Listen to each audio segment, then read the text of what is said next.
तो अब बताइए, बिल्ली को अगर दूध की रखवाली दीजिएगा तो बिल्ली क्या कहेगा, हम दूध नहीं पीते हैं। मछली का बगुला क्या कहेगा कि हम मछली नहीं खाते हैं। अरे कैसे बनाया जाता है आप समझिए। जब दैनिक भास्कर के प्रमुख मोहित अग्रवाल को राज्यसभा का सदस्य बनाया गया तो हम आप क्या सोचिएगा कि कोई प्रिंट मीडिया हमारा आपके खबर को दिखाएगा। जब भारत का लुटेरा सुभाष चंद्रा जो बीजेपी राज्यसभा सदस्य बनाया, जिसने यस बैंक में डकैती की, जिसके कारण यस बैंक डूब गया, तो आप क्या सोचते हैं कि सुभाष चंद्रा सही खबर दिखाएगा। जब रिपब्लिक भारत का मालिक 2 कौड़ी के लुच्चा लफंगा पत्रकार अर्नब गोस्वामी का पार्टनर है, जो बीपीएल का मालिक है, जो राज्यसभा सदस्य है, तो हम आप क्या उम्मीद करेंगे कि रिपब्लिक भारत पूछता है भारत दिखाएगा। थूकता है भारत, ठोकता है भारत, और मुंबई पुलिस ठोकता है भारत। एक साल लेके देख लीजिए कानून को। कौन? तो रजत शर्मा को काहे के दलाली मिला नहीं मालूम है। पद्म सम्मान काहे मिला है। नेहरू म्यूजियम में मेंबर कैसे बनाया गया है। Y+ सुरक्षा कैसी दी गई है। क्रिकेट कंट्रोल बोर्ड में मेंबर कैसे बनाया गया। वरिष्ठ पत्रकार है, देशभक्त पत्रकार है। अरे भैया, आप तो सब देशभक्त हैं, आप मुजरा करते हैं। सुनिए, आप लोग सारे के सारे मीडिया के पत्रकार गैंगस्टर की भूमिका निभा रहे हैं, देश बेच रहे हैं। रजत शर्मा को शर्म नहीं आती जो 2.25 लाख वाला बाबा रामदेव आपकी अदालत लगाता है, कहता है भाइयों 200 रुपये का सिलेंडर मिलना चाहिए कि नहीं, 25 रुपये पेट्रोल डीजल मिलना चाहिए कि नहीं। अच्छा दिन आ गया है। 500 के नोट का गड्डी लगाने वाले थे काला धन का, जो स्वर्ग से लोग नीचे उतर जाता, तो रजत शर्मा देशभक्त हो गया, देशद्रोही है। ये टुकड़े टुकड़े गैंग के लोग हैं। यही लोग भांड की तरह पहले राजा के महाराजा भांड रखते थे, अब ये देश के दलाल मीडिया के भरवे पत्रकार रखते हैं। एक बात बताइए, काहे का Y+ सुरक्षा दिया गया भैया है? काहे का बताइए ना आप हमको। पत्रकार है, वरिष्ठ पत्रकार। अरे छक मराते तलवा चाटते हैं तभी ना मिला है। 10 रुपया कोई किसी को नहीं देता, आप दे दीजिएगा हमको 10 रुपया, दे दीजिए किसी बच्चे को। नेग का पैसा अपने रिश्तेदार को देता है, तो इन पत्रकारों को राज्यसभा का सदस्य, बोर्ड में सलाहकार, Y+ सुरक्षा। कभी के रजत शर्मा क्रिकेट के बैट के बल्ला पकड़े हैं, क्रिकेट कंट्रोल बोर्ड में मेंबर हो गया। शर्म नहीं आती इन दरिंदों को, जालिम दरिंदों को। देश का बेड़ा गर्क हो रहा है, सरकार के हाथों की कठपुतली बनकर आवारा कुत्ते की तरह प्लेट चाटने में लगा है, बोटी कुतुर कुतुर के खा रहा है। देश की स्थिति क्या हो गई, कभी सवाल किया रजत शर्मा? आखिर 23 मार्च तक व्यापम घोटाला वाले आटा चोर कंस मामा की सरकार बनाने तक देश से नरेंद्र मोदी की सरकार ने कोरोना को क्यों छुपाया? सवाल है। माँ का दूध पिया है, सवाल रजत शर्मा कर सकता है मोदी से। आप बात करते हैं 31 दिसंबर को WHO आया, रजत शर्मा ने माँ का दूध पिया है, पुलवामा घटना की जिक्र कर सकता है, नरेंद्र मोदी से सवाल पूछ सकता है क्या? सैटेलाइट पंजाब हरियाणा के किसानों के खेत की पराली जलती है तो ये बताता है कि सैटेलाइट की पराली जल रहा है तो दिल्ली में प्रदूषण होता है। रजत शर्मा जी शर्म करो, बुढ़ापे की हड्डी टूटती है तो दोबारा जुटती नहीं। ये देश के अन्नदाता पालनहार किसान भाई हैं। आप कौन होते हैं? आप कौन होते हैं हम पर जबरदस्ती थोपने वाले? थोपना ही था तो आप जसोदाबेन पर न थोपते। अगर बस समझिए, अगर थोपे होते, अब मोदी जी वादे के सच्चे होते तो मोदी जी के भी बच्चे होते। बस समझिए, तोता में और मोर में खेलना पड़ता। जिस दिन से मोर और तोता को हाथ लगाया बर्ड फ्लू हो गया। ऐसा पनौती है, देखिए समझिए पनौती कितना बड़ा है। किसान बर्ड फ्लू चिकन खा के। अरे सुनिए ना, इतना भी भरवा मत बनिए भैया। कहे ना कि आप जैसे पत्रकारों का दिल करता है जूता खोल के पिटाई करें। जिसकी मांग भरा हाथ लगाया, बेचारी भरी जवानी सुहागन विधवा नहीं रही। गुजरात में मुख्यमंत्री बना, समझिए गुजरात में मुख्यमंत्री बना, गुजरात जल रहा था। देश का प्रधानमंत्री बना तो देश के हालत देख लीजिए। इजराइल गया तो वहाँ के राष्ट्रपति का क्या हुआ, ब्रिटेन गया तो क्या हुआ, नवाज शरीफ के पास साल ओढ़ने गया तो बेचारा का देखबे की है। समझिए अमेरिका गया, ट्रंप का क्या हाल हुआ, समझिए बात को। अब वही हाल हुआ कि उसने मोर को हाथ लगा दिया, तोता को बर्ड फ्लू हो गया। तो भैया हमको नहीं चाहिए आपका कानून, समझिए। प्रधानमंत्री जी के एक भी बात को दे। हाँ, मैं पंकज जी एक बात पूछ रहा हूँ। जिस तरह से सुप्रीम कोर्ट ने भी बिल को गलत ठहरा दिया, उसके बाद सरकार भी अपनी जिद पड़ी है कि नहीं हम तो बिल नहीं लेंगे वापस। आप तो क्या करना क्या है? आप समझिए, ये बिल नहीं है, ये बिल नहीं है, ये कोयले की तरह काला है। सारी देश ने माना है, खुद प्रधानमंत्री मानते हैं। लेकिन रामू काका को एक ही बात की जिद है कि ये कोई नया मालिक बच्चा तो नहीं कि नए मालिक को समझाएंगे, मुकेश अंबानी को समझाना है। तो जो कहता था अपने को माँ गंगा का लाल, वो निकला अंबानी अडानी का दलाल। देश ने देखा है, जब मुकेश अंबानी जियो फ़ोन को लॉन्च करते हैं तो प्रधानमंत्री MTNL और BSNL कंपनी को डुबोते हैं और उसके ब्रांड एम्बेसडर, सेल्समैन, सप्लायर तीनों बनते हैं। सरकारी कंपनियों में जियो फ़ोन बांटी जाती है। खुद प्रधानमंत्री जी को इतनी भी संवेदना नहीं है कि पूरे देश में 30 दिन का कैलेंडर चलता है और मोदी सरकार में 28 दिन का कैलेंडर चलता है दूरसंचार कंपनियों में।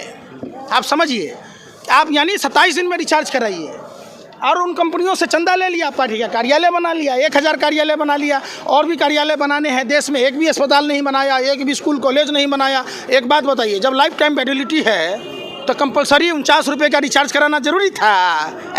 और भी देश में अच्छे काम किए, वो आपको नहीं दिखता। राफेल आ गया। अरे आप लोग दलाली भरवागिरी करते, शर्म नहीं आता? कौन कहेगा आपको पत्रकार? आप लोग लोकतंत्र में जंग की तरह हैं, बिल्कुल खा रहे देश को। शर्म नहीं आती? देश का जीडीपी कहाँ है? देश में हर साल 2 करोड़ युवाओं को रोजगार देना था, बेरोजगार बना दिया, लोगों को ट्रेनें बंद कर दी गई, देश का जीडीपी माइनस में चला गया, हम बांग्लादेश से पीछे हो गए, इनसे सरहद नहीं संभली। सैटेलाइट ये नहीं बताया कि गलवान में कब चाइना आ गया।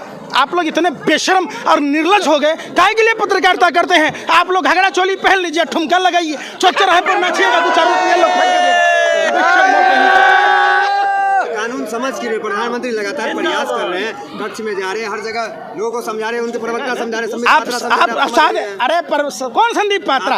हरामखोर 27 लाख रुपया का ओएनजीसी से पैकेज लेता है। जो गुजरात गैस लिमिटेड डूब रहा था उसको ओएनजीसी में कन्वर्ट कर दिया। भारत की नवरत्न कंपनी थी। आप बेशर्मी की हद पार कीजिएगा।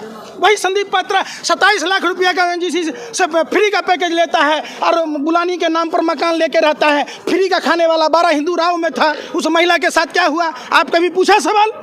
जब नोटबंदी था 66.5 लाख रुपये, पुराने नोट 500-1000 रुपये के कहाँ है?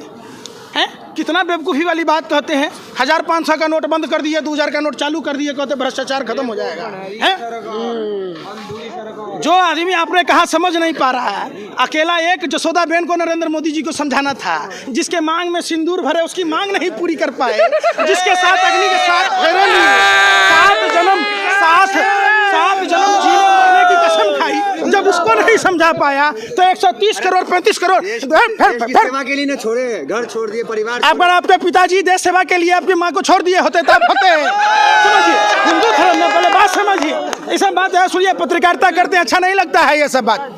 सुनिए, पहले बात, देश सेवा से बढ़ के होता है। आप समझिए, आप चाहे जिस धर्म में जन्म लिए, आप अगर सृष्टि का विस्तार नहीं करेंगे तो सृष्टि चलेगी कैसे?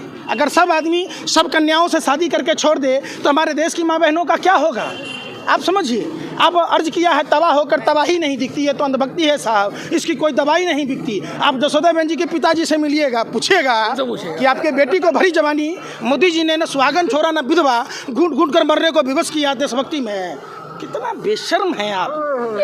छोड़ दीजिए पत्रकार। सुनिए, एक आरोप आप पे ये, जब किसान नेता कहते हैं कि आंदोलन 2024 तक चलेगा, तो एक आरोप लगता है कि आप राजनीति कर रहे हैं, क्योंकि 2024 में तो लोकसभा चुनाव है। आप माने आपके कहने के डर से, समझिए, आज जो देश में आप लोगों ने गैंगस्टर की भूमिका निभाई, तमाम पॉलिटिकल पार्टियों के लोग आने से कतरा रहे, तमाम सेलिब्रिटी, तमाम वो लोग जो उच्च पदों पर आसीन हैं, जो सर्वोच्च कहलाते हैं, डर से नहीं आ रहे कि आप उनको कहीं खालिस्तानी न कह दीजिए, माओवादी न कह दीजिए, नक्सली न कह दीजिए।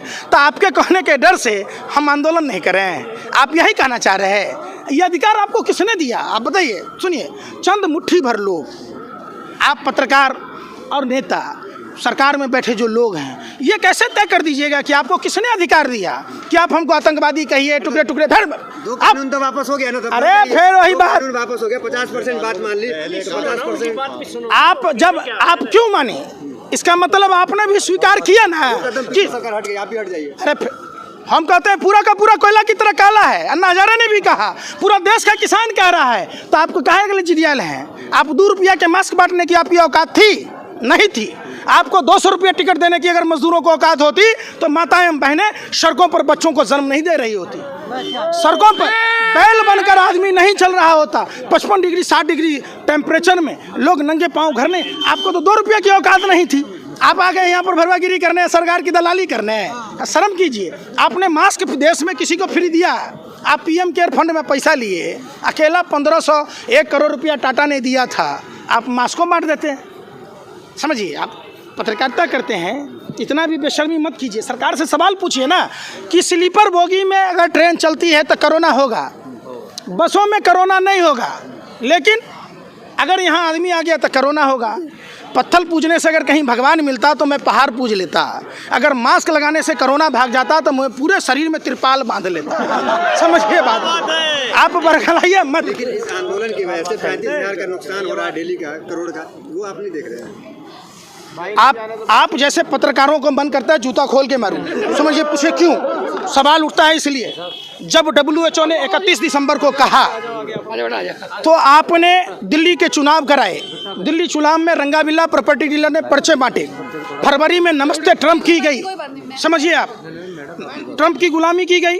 23 मार्च तक व्यापम घोटाला वाले आटा चोर जो भाजपा से हैं, कौन है? सबराज सिंह, शिवराज नहीं सबराज, जिसके कारण उस व्यापम घोटाला वाले आटा चोर कंस मामा को मुख्यमंत्री बनाने के चक्कर में पूरे देश को कोरोना में झोंक दिया गया। तब कोरोना नहीं फैला। सुनिए, पहले पत्रकारिता करते हैं, तब देश को नुकसान नहीं हो रहा था। आपको क्या करना था? आप 31 दिसंबर को WHO ने कहा और 1 जनवरी को इंटरनेशनल फ्लाइटें रोकते, मैक्सिट अस्पताल बनाते, लोगों को सैनिटाइजर मास्क घर घर मुहैया कराते, राशन मुहैया कराते। वो तो आपने किया नहीं। उनके बारे में भी तो सोचे। अरे फिर वही बात, अरे कहाँ सोचते हैं आप लोग सोचते हैं? अरे कुत्ता भी रोटी खाता है पत्रकार महोदय, तो मालिक के सामने पूंछ हिलाता है। आप लोग तो कुत्तों से भी गए गुजरे हैं। जिस देश के पालनहार अन्नदाता किसान भाइयों की रोटी खाते हैं। फिर वही बात, फिर पर्सनल आप नहीं बोला ना। देश का प्रधानमंत्री तबलीगी जमात को बदनाम कर रहा था। 16 देशों से जो लोग आए, क्या कर रहा था? नागरिक उड्डयन मंत्रालय, निजामुद्दीन पुलिस स्टेशन के बगल में मरकज का प्रोग्राम हो रहा था। होम सेक्रेटरी क्या कर रहा था? IB CBI रॉ क्या कर रहा था? आप ये सवाल सरकार से पूछिएगा ना। हम कोरोना चाइना से लेके आए थे। चलिए, तो परेड में जाइएगा, परेड में शामिल होइएगा, परेड में जाइएगा। देश के अन्नदाता पालनहार किसान भाइयों के साथ जब तक जिंदा हूँ, शरीर में सांसें चल रही है, खून है, साथ में खड़ा हूँ। आपने देखा नहीं, 2 अक्टूबर को दिल्ली पुलिस के मना करने के बावजूद हमने बिहार तक की पदयात्रा 27 दिन में की थी। हमने अन्ना हजारे को जगाने का काम किया। हम मुंबई अभी 12 दिन रह के आए हैं। पूरी मुंबई के गलियों में खाक छानी है और वहाँ डिटेन भी हुआ। मैरिन ड्राइव पुलिस स्टेशन ने हमसे पूछताछ भी की। हमने वहाँ भी प्रदर्शन किया है। आज भी करूँगा, कल भी करूँगा, जब तक जिंदा हूँ शरीर के खून का एक एक कतरा लगा दूँगा। कोर्ट की तरफ से और सरकार की तरफ से बयान है कि बच्चे, बूढ़े और औरत घर चले जाएं। अरे देखिए, बरगलाइए मत और डुमरू बजा के हेलो हेलो हेलो, सांप को रस्सी मत बनाइए। अब 2 रुपये में साइकिल लीजिए, रेडियो लीजिए, बच्चा समझ जाएगा ना। वो हवा वाला मिठाई नहीं बनाइए। जब आपको लगता है, आप एक बात बताइए, आप लोगों को ये दिक्कतें नहीं दिख रही हैं कि देश भर के लोग आए हुए हैं, बच्चे बुजुर्ग सब आए हुए हैं। किस लिए आए हुए हैं? देश को दूसरी गुलामी से मुक्ति दिलाने। तो आप कानून को वापस ले लीजिए ना। नहीं ले रहे, इसका मतलब आप में संवेदना नाम की चीज़ नहीं है। आप कानून वापस ले लीजिए, हमें नहीं चाहिए। हमें हमारा पुराना हिंदुस्तान में रहने दीजिए। हम अपनी मर्जी के फसल उगाएं, हम अपनी मर्जी की खेती करें, हम अपनी मर्जी का कपड़ा पहने, बोलें, बातियाँ आएँ, जैसा हमारा बाबा साहब अम्बेडकर संविधान देता है। आप कौन होते हैं? नड्डा कह रहे हैं कि बंगाल चुनाव हो जाएगा, उसके बाद चिंता करेंगे किसानों। JP नड्डा के बाप का है देश, तब तक हम जो बैठे रहेंगे एक खुले आसमान में। इतना भी बेशर्म है JP नड्डा, शर्म नहीं आती है? अरे आप कानून वापस ले लीजिए, बंगाल में कराइए, अफ्रीका में कराइए, जहां आपको जाना है जाइए। आपको कोई रोक रहा है? आप हमको क्यों परेशान कर रहे हैं? मोदी जी कहते हैं ना घर बसा हमारा और ना घर बसने देंगे तुम्हारा। तो ऐसे थोड़ा ना चलता है देश।